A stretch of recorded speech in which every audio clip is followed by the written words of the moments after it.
Formal nang ipinasilip sa publiko ang Mobile Skills Training Center sa Cebu City kung saan pwedeng matuto ang sinumang gustong pumasok at magtrabaho sa construction industry. Yan ang ulat ni Jessie Atienza. Ito ang Mobile Skills Training Center na handog ng Cebu Contractors Association at TESDA. Target nitong on the go, mabigyan na sapat na skills sa mga lalahok sa programa at nang mabigyan ng sapat na kakayahan sa tumataas na demand sa construction industry.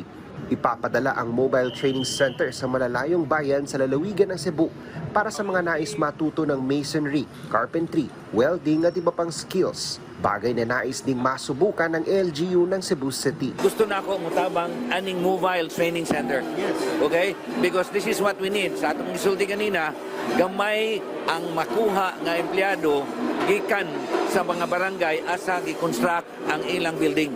Because kulang ta sa skills. Plumber, electrician, carpentero, mason, and this is a very welcome move sa atong syudad sa ilang gihimo.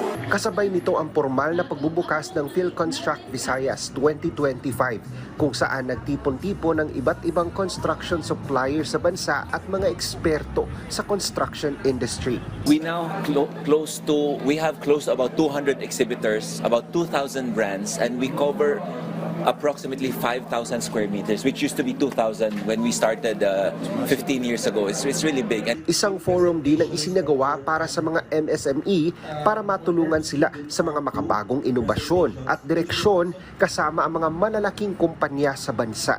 How we really want to help the MSMEs grow their business, right? As being part of chamber members, it's a comforting feeling. They should feel it, that they have big brothers that they can talk to, mentor, get business advice on really how to operate their businesses and grow their businesses. 3 araw bukas sa publiko ang PhilConstruct Visayas 2025 kung saan iba't ibang atraksyon, materyales at mga tools ang maaaring mabili ng mga dadalo.